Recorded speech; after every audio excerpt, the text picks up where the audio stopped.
चंडीगढ़ में 20 दिसंबर से 7 जनवरी तक स्कूल रहेंगे बंद। प्रशासन ने जारी किया आदेश। कोरोना के प्रकोप के चलते लिया बड़ा फैसला। गुरनाम सिंह चढ़ूनी ने किया राजनीतिक पार्टी का ऐलान। चढ़ूनी ने बनाई संयुक्त संघर्ष पार्टी। पंजाब चुनाव में आजमाएंगे अपनी किस्मत। देश में ओमिक्रॉन के मरीजों की संख्या पहुंची 113। दिल्ली में 22, महाराष्ट्र में 40, गाजियाबाद में 2 और हरियाणा में अब तक मिले 13 मामले। पानीपत में बेटे की चाहत में हैवान बना पति। पत्नी पर बनाया दोस्त के साथ संबंध बनाने का दबाव। मना करने पर की पत्नी की पिटाई। पीड़िता की शिकायत पर मामला दर्ज कर जांच में जुटी पुलिस। अंबाला में बदमाशों के हौसले बुलंद। शराब कारोबारी पर तलवारों से किया हमला। पुलिस मामले की जांच में जुटी।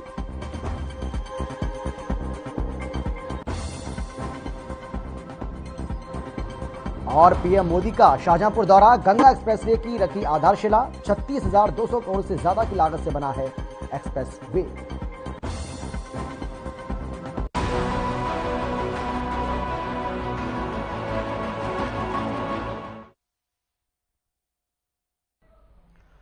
नमस्कार, आप देख रहे हैं हर खबर हरियाणा। आपके साथ मैं हूं अमित शर्मा। वक्त है मेट्रो सिटी का।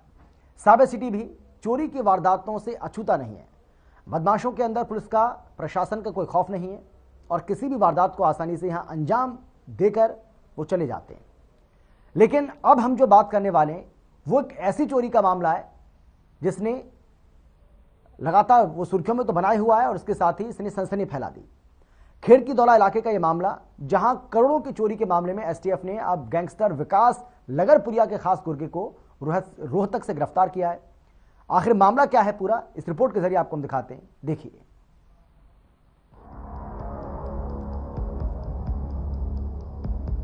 साइबर सिटी के खेड़की दौला इलाके में हुई करोड़ों की चोरी मामले में एसटीएफ ने गैंगस्टर विकास लगरपुरिया के खास गुर्गे को रोहतक से गिरफ्तार किया है। अजीत नाम के इस बदमाश पर आरोप है कि वारदात के दिन ये न केवल घटना स्थल पर ही मौजूद था बल्कि गैंगस्टर के इशारों को फॉलो कर रहा था और अपने साथियों की करोड़ों की चोरी में साथ भी दे रहा था। इतना ही नहीं, इस करोड़ों की चोरी को 2 दिन में अंजाम दिया गया था क्योंकि पैसा बहुत ज्यादा था। यही वजह थी कि चोरी भी 2 हिस्सों में की गई थी। दरअसल करोड़ों की चोरी मामले में मास्टरमाइंड 2 डॉक्टरों को एसटीएफ टीम ने गिरफ्तार किया।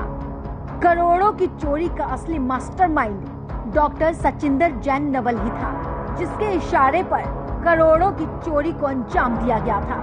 इस काम में डॉक्टर नवल का साथ गैंगस्टर विकास लगरपुरिया ने भी दिया। चोरी की वारदात के बाद से ही विकास लगरपुरिया और उसके साथी फरार चल रहे थे। इस मामले में एसटीएफ की टीम ने विकास लगरपुरिया के खास गुर्गे अजीत को रोहतक बाईपास से गिरफ्तार कर पूछताछ शुरू कर दी है। चोरी के मामले में गिरफ्तार आरोपी से 1 करोड़ 90 लाख कैश, 1.25 करोड़ कीमत का 3 किलो सोना और 64,500 यूएस डॉलर भी बरामद किए हैं, जिसकी भारतीय कीमत 45 लाख रुपए बताई जा रही है।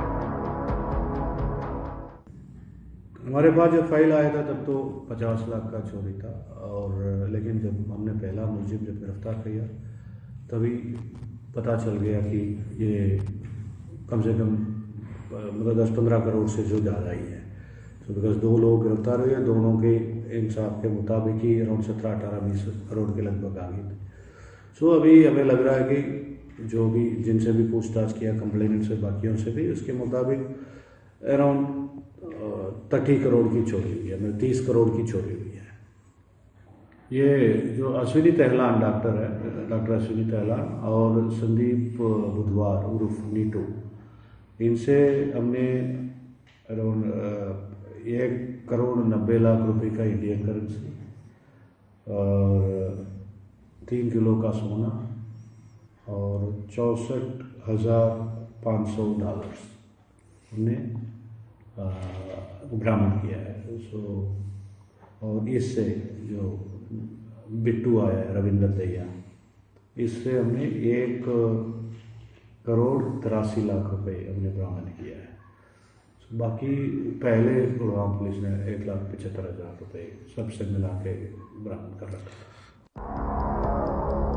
बता दें कि बीती 20 अगस्त को alpha G corp management service private limited company ने खेड़की दौला थाने में चोरी की वारदात दर्ज करवाई थी।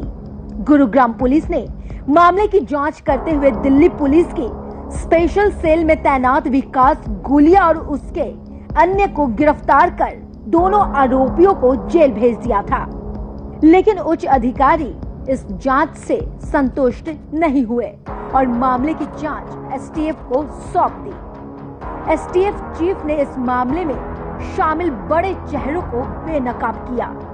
वहीं इस मामले में एसटीएफ डीआईजी सतीश बालन ने जानकारी देते हुए बताया कि गुरुग्राम पुलिस ने इस वारदात में एफआईआर दर्ज तो की, लेकिन जांच में डॉक्टर्स और उसके साथियों के चेहरे को बेनकाब करने में नाकाम रही। वहीं दिल्ली पुलिस की स्पेशल सेल में तैनात विकास गुलिया को गिरफ्तार कर गैंगस्टर विकास लगरपुरिया कनेक्शन का खुलासा हुआ, लेकिन रिकवरी के तौर पर चोरी हुआ सामान पूरी तरह बरामद नहीं हो पाया था। उन्होंने ये भी बताया कि मामला 10 दिन पहले एसटीएफ को ट्रांसफर हुआ था, जिसके बाद एसटीएफ ने जांच करते हुए ये खुलासा किया है। एसटीएफ चीफ ने करोड़ों के हेरफेर मामले में परिवर्तन निदेशालय और इनकम टैक्स विभाग को लिखित में शिकायत दी है। वहीं चोरी के रुपए से खरीदा गया करोड़ों का सोना और विदेशी करेंसी में बदलवाए गए पैसे की जांच के मामले में तफ्तीश जारी है। ये ऐसे हुआ है कि इनका एक एम्प्लॉई है शाम, उन्होंने उन्होंने डिस्कस कर लिया या लीक कर लिया, इनको जीपी सिंह को बता दिया और जीपी सिंह फिर उनको नवल के पास लेके आए और उस समय शाम को ये बताया गया है, शाम के कहने के मुताबिक, कि ये लोग आईटी या ईडी में पकड़वाएंगे, आपको कमीशन जो सरकार देता है वो मिल जाएगा, 10% या 5% जो भी है। उसके बाद नवल ने विकास लगरपुरिया से संपर्क किया और उससे फिर उसके बाद ये सारे चोरी का इल्ज़ाम उन्होंने दिया है। विकास लगरपुरिया ने अपने चोरों को भेजा है, तो चोरों ने फ्लैट किराए पे लेके नीचे आके खोल के दोनों फ्लैट्स पे जो थे वो सारा ही पैसा चोरी करके 4-5 अगस्त रात को इन्होंने चोरी कर ले गए। एसटीएफ की टीम ने जिस अजीत को गिरफ्तार किया है, उस पर हत्या के प्रयास, लूट, डकैती और चोरी के 30 से ज्यादा मामले दर्ज है। साइबर सिटी के सेक्टर 84 स्थित अल्फा जी कॉर्प कंपनी में हुई करोड़ों की चोरी अजीत ने विकास लगरपुरिया के कहने पर ही की थी, लेकिन गैंगस्टर विकास लगरपुरिया अभी तक एसटीएफ की पकड़ से बाहर है। अब देखना ये होगा कि आखिर पुलिस कब तक गैंगस्टर विकास लगरपुरिया की गिरफ्तारी करती है और कब तक इस तरह के गिरोह पर लगाम लग पाती है। हर खबर के लिए गुरुग्राम से मोहित कुमार की रिपोर्ट। और चलिए इस बीच एक बड़ी खबर आपको बता दें, ये बड़ी जानकारी आपको हम दे रहे हैं और ऐसे समय में एक बड़ी जानकारी निकलकर सामने आ रही है जब लगातार हम देख रहे हैं कि प्रदूषण किस तरीके से बढ़ रहा है और ऐसे में कहा जा रहा है कि कूड़े के ढेर में आग लगाई गई है और अपने आप में ये बेहद चौंकाने वाली खबर है।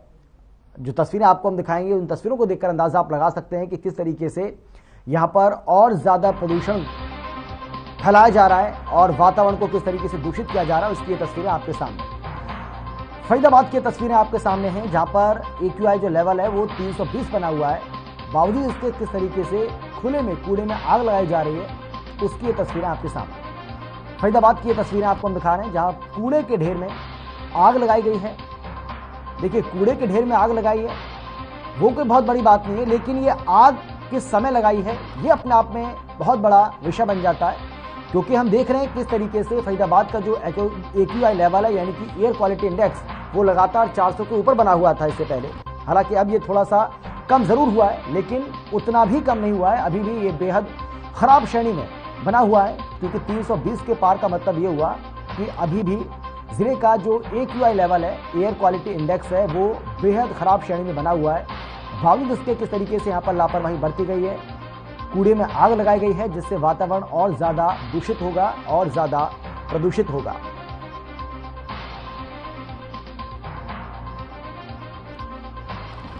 और चलिए, हमारे संवाददाता रिंकू हमारे साथ जुड़ गए ज्यादा जानकारी के साथ। रिंकू, बताइए कौन ये लोग हैं, किन्होंने इस कूड़े में आग लगाई है, वो भी ऐसे समय में जब हम देख रहे हैं कि जिले का जो AQI लेवल है वो लगातार बढ़ा हुआ है। हालांकि इससे पहले तो 400 के ऊपर जा रहा था, अब थोड़ा सा इसमें राहत मिल रही थी, थोड़ा कम हो रहा था, और ऐसे में इस तरह से अगर लापरवाही बढ़ती जाएगी तो क्या उम्मीद करें? जी बता दें, ये शराबी लोग थे जिन्होंने आग लगाई थी, और ये कुछ लोग ने आग, जो लोगों ने आग लगाई थी वो हाथ सेकने के लिए लगाई थी। ऐसे में जो रोडों पर टायर पड़े होते हैं, टायर इकट्ठे करके उन्होंने आग लगी थी, और काफी धुआं जो था वो आसमान में देखने को मिला। जो फरीदाबाद का AQI लेवल की अगर बात करें तो फरीदाबाद का AQI लेवल है वो 320 के पार है। ऐसे में लोगों को सांस लेने में भी काफी दिक्कत होती है। जब ऐसे ही लोग आग लगाएंगे तो काफी दिक्कतें फरीदाबाद में देखने को मिलेंगी। बिल्कुल सही कहा आपने। और किस तरीके से धुनु कर ये टायर यहाँ पर जलते हुए, उसके बाद धुएं का जो गुबार है वो भी हम देख पा रहे हैं। इनको क्या स्थानीय पुलिस की ओर से, प्रशासन की ओर से कोई संज्ञान इस पर लिया गया है अभी तक? जी अभी तक तो कुछ नहीं लिया गया है। जैसे मैं नगर निगम ने काफी लोगों के चालान काटे हैं, और अभी तक जब हमने नगर निगम से भी बात करने की कोशिश की, नगर निगम द्वारा कहा जाता है कि वीडियो हमें भेज दें, हम इनका चालान संज्ञान में लेंगे।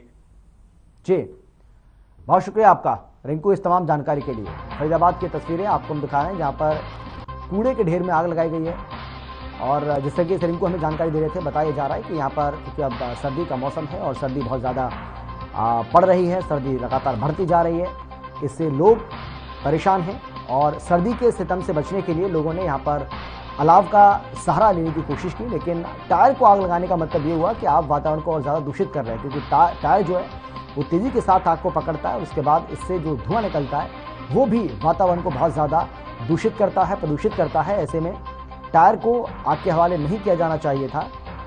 ये अपने आप में एक गंभीर मामला, वो भी ऐसे समय में जब जिस तरीके से हम आपको लगातार बता रहे हैं कि फरीदाबाद का AQI लेवल अभी भी 300 के ऊपर बना हुआ है।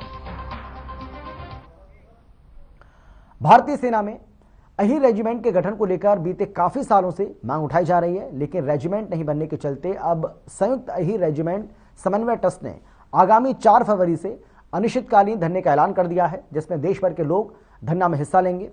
संयुक्त अहीर रेजिमेंट समन्वय ट्रस्ट की माने तो भारतीय सेना में अहीर रेजिमेंट ने बेहद अहम योगदान दिया है, और आज भी अहीरों की धरती, रेवाड़ी को बहादुरों की धरती कहा जाता है। लेकिन इन सब के बावजूद सरकार अहीर रेजिमेंट नहीं बना रही है, जिसको लेकर अब संयुक्त अहीर रेजिमेंट समन्वय ट्रस्ट आर पार की लड़ाई के मूड में। ट्रस्ट ने चेतावनी दी है कि जब तक अहीर रेजिमेंट का गठन नहीं किया जाएगा तब तक आंदोलन जारी रखेंगे।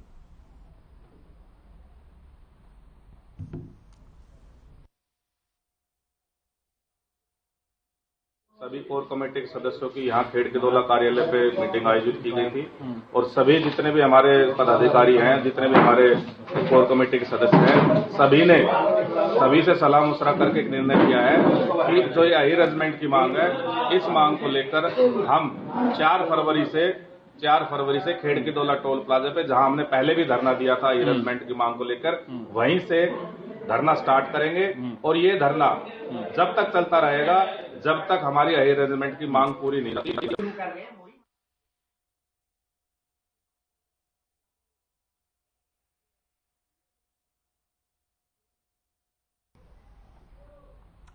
गुरुग्राम के सेक्टर 51 स्थित गुरुग्राम विश्वविद्यालय परिसर में एक विचार संगोष्ठी का आयोजन किया गया। इस संगोष्ठी का आयोजन गुरुग्राम यूनिवर्सिटी और Haryana renewable energy development agency के संयुक्त तत्वावधान में किया गया, जिसका विषय ऊर्जा संरक्षण और ऊर्जा दक्षता था। कार्यक्रम की अध्यक्षता गुरुग्राम विश्वविद्यालय के कुलपति डॉक्टर मार्कंडेय आहूजा ने की। इस विचार संगोष्ठी में यूनिवर्सिटी के छात्र और शिक्षण संस्थानों के शिक्षकों ने बढ़ चढ़कर हिस्सा लिया। इस मौके पर दैनिक जीवन में ऊर्जा संरक्षण विषय पर एक पोस्टर मेकिंग प्रतियोगिता भी रखी गई, जिसमें करीब 200 छात्रों ने भाग लिया। यूनिवर्सिटी के कुलपति डॉक्टर मार्कंडेय आहूजा ने भी ऊर्जा संरक्षण और ऊर्जा दक्षता विषय पर अपनी बात रखी।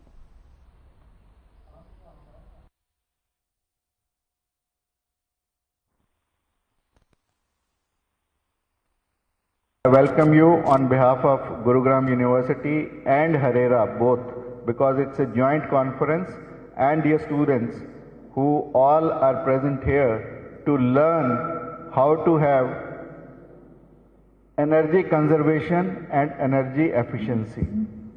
In fact, जो आज के हालात हैं उनको यदि हम देखें तो हमारे पास सैकड़ों रिसोर्सेज बनते जा रहे हैं। रिन्यूएबल सोर्सेज की चर्चा आप लोग कर रहे हैं, नॉन रिन्यूएबल जिनकी चिंता हमें ज्यादा होती जा रही है, इनकी सबसे बड़ी डिसएडवांटेज ये है कि आपने यूज किया and they are all over.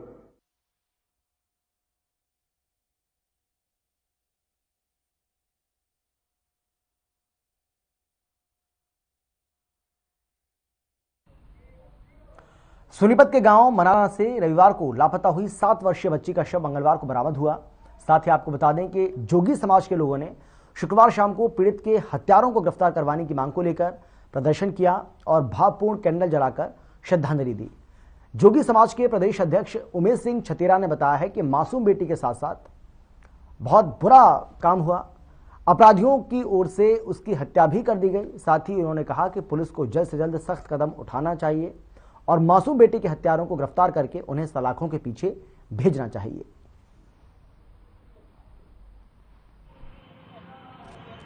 यही कहना चाहते हैं कि जैसे भी उस बेटी के साथ दुष्कर्म किया जिस दोषी ने, उसको दोषी करार मिलना चाहिए। फर्स्ट कोर्ट में उसका फटाफट जाकर जो है ना मुकदमा दर्ज करके और फांसी तोड़ने की मांग है हमारे पूरे समाज की। और कहीं न कहीं चूक हमारे पुलिस की प्रशासन की भी रही है कि 2 दिन तक गांव में ही बेटी रही और वो ढूंढ नहीं पाई पुलिस, और अगले दिन जो है ना वो झाड़ियों में मिली। तो अच्छे से प्रशासन कार्रवाई नहीं हो पा रही है, इसीलिए हमने कैंडल मार्च शुरू किया और हम अनुरोध करेंगे अपने पुलिस प्रशासन से कि जल्दी से जल्दी हमारी कार्रवाई करें।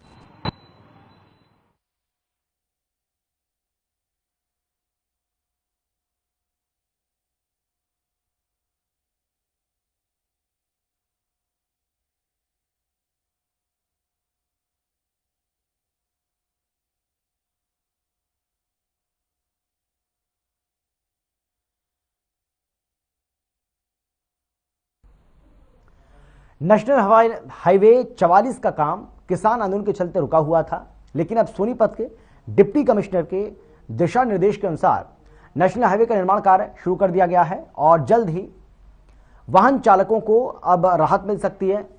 धरना प्रदर्शन कर रहे किसान अब अपने घर लौट चुके हैं, जिसके बाद एक बार फिर से नेशनल हाईवे का काम शुरू हो जाएगा।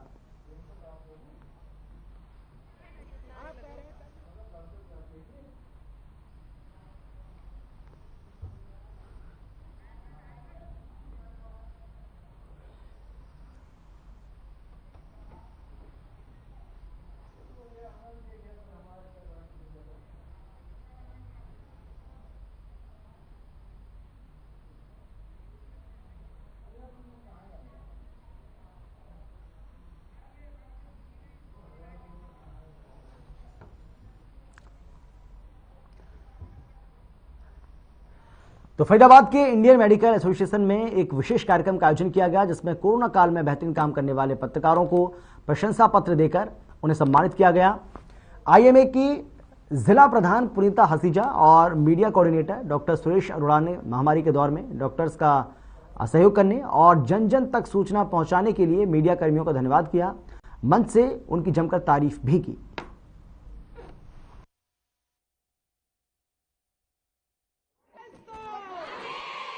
यहाँ पर सारी लोकसभा देखता हूँ। सर, इन्होंने आपको ज्ञापन दिया है आंगनवाड़ी वर्कर ने, इनको आप क्या तसल्ली देंगे? ये कब से 8 तारीख से हड़ताल पर है। अभी मैंने ज्ञापन लिया ही है, अभी पढ़ा नहीं है, तो पढ़ के जो इनका उचित समाधान होगा मैं मंत्री जी से बात करके आगे सीएम को भेजना होगा तो उनको भेजेंगे। अभी तो मेरे को विज्ञापन इन्होंने दिया है। कौशल जी, ये लगातार काफी समय से ये अपना देखिए ऐसा है, ये गवर्नमेंट का अपना विषय है, उसके लिए मंत्री जी, क्योंकि ये हमारे जो क्षेत्र की जनता है और ये जनता की कोई दुखी है या किसी प्रकार की इनकी उचित डिमांड है, तो उसको हमारे माननीय मंत्री जी ऐसे हैं, वो हर किसी के लिए डिमांड ऊपर तक लड़ते हैं, चाहे वो यहाँ की हरियाणा सरकार हो, प्रदेश सरकार हो या केंद्र सरकार।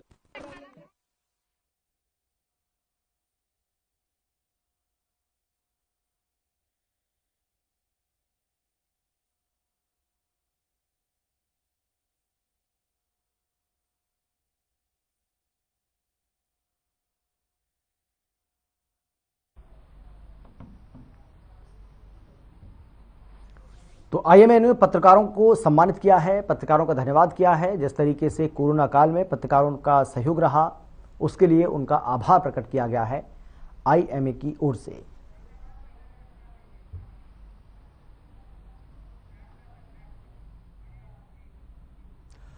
फरीदाबाद में एक महिला की कानून के विरुद्ध की गई गलत गिरफ्तारी मामले की गंभीरता को लेकर प्रेस कॉन्फ्रेंस की गई है। प्रेस वार्ता में सुप्रीम कोर्ट के वकील, पद्मश्री अवार्डी ब्रह्मदत्त, सामाजिक संगठनों के लोग पीड़िता को न्याय दिलाने के लिए सामने आए। इस नाजायज गिरफ्तारी के चलते बेकसूर महिला को 22 दिन जेल में रहना पड़ा था। प्रेस वार्ता में रात के समय पुलिस की ओर से महिला की गिरफ्तारी का सीसीटीवी भी सबूत के तौर पर पेश किया गया।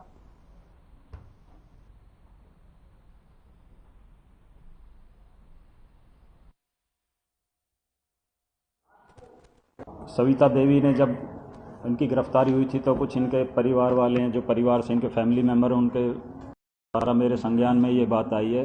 और बड़े शर्म की बात है कि रक्षक ही भक्षक बने हुए हैं। आईओ विजय सिंह जो है कानून का मुहाफिज होने के बावजूद कानून को तोड़ता है और देर रात सविता देवी को अरेस्ट करता है। और आईओ विजय सिंह के खिलाफ जो है FIR लॉन्च होनी चाहिए और उसकी गिरफ्तारी होनी चाहिए और कानूनी कार्रवाई होनी चाहिए। अच्छा, एक बात बताई जा रही है, इसमें जमीनी मामला था जी, उस मामले से इनका क्या रिलेशन था?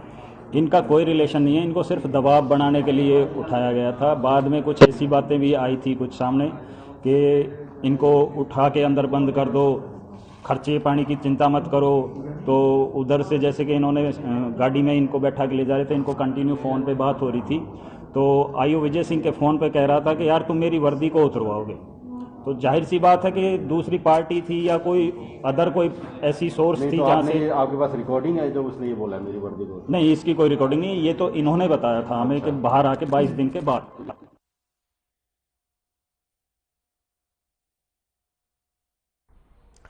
रोटरी क्लब फरीदाबाद IMT ने सेक्टर 15 RWA के संयुक्त तत्वाधान में कोरोना वैक्सीनेशन, डेंटल हेल्थ और हाइजीन चेकअप कैंप आयोजित किया। इस मौके पर ESI अस्पताल की डॉक्टर शालिनी के नेतृत्व में अस्पताल के डॉक्टर्स की टीम ने न केवल लोगों को वैक्सीन लगाई बल्कि डेंटल चेकअप भी किया। वहीं चेयरमैन पप्पूजीत सिंह सन्ना ने कहा है कि अभी भी ऐसे लोग हैं जिन्होंने कोविड-19 की पहली वैक्सीन भी नहीं ली है, जो चिंता का विषय है।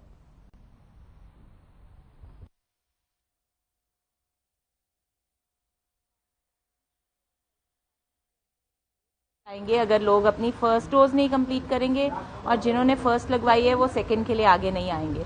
बिकॉज अब फिर से जैसे ओमिक्रॉन का आ रहा है, वेव आने की संभावना है विश्व में और देशों में तो आ चुका है। सो इंडिया को पहले से तैयारी करनी चाहिए और अपने लोगों को आगे आके अपनी फर्स्ट डोज तो एटलीस्ट लगवाएं, और जो फर्स्ट लगवा चुके हैं वो सेकंड भी ज़रूर लगवाएं, अदरवाइज फर्स्ट लगवाने का भी कोई फ़ायदा नहीं रहेगा। नीचे कर लो।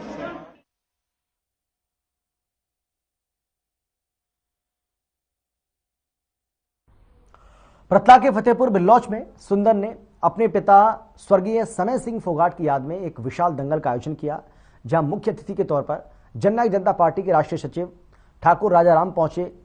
दंगल कमेटी ने पगड़ी और फूलमाला पहनाकर उनका स्वागत किया। राजाराम ने कहा है कि मुझे दंगल में बुलाकर जो मान सम्मान दिया है, मैं तहे दिल से धन्यवाद करता हूं।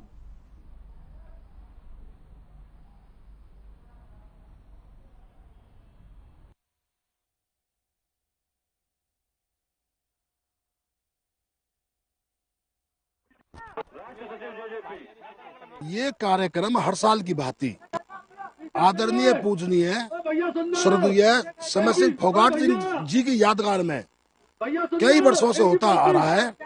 इस कार्यक्रम के आयोजक बहुत ही मशहूर पहलवान, उनके साहबजादे सुंदर पहलवान जी फोगाट साहब करते हैं। इस कार्यक्रम में मुख्य रूप से मुझे बुलाया अतिथि के तौर पर।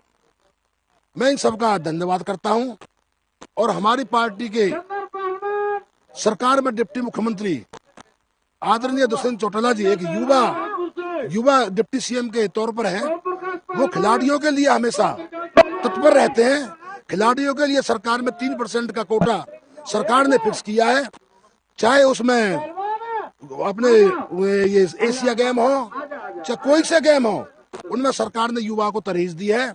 और इसी कड़ी में हमारे युवा भाई सारे खिलाड़ी इकट्ठे यहाँ पे एकजुट हुए, सारा इलाका इकट्ठा है, पूरा प्रतिला क्षेत्र, फरीदाबाद जिला, आसपास के जिले के यहाँ पे सारे कुश्तियों के खिलाड़ी आए हुए हैं।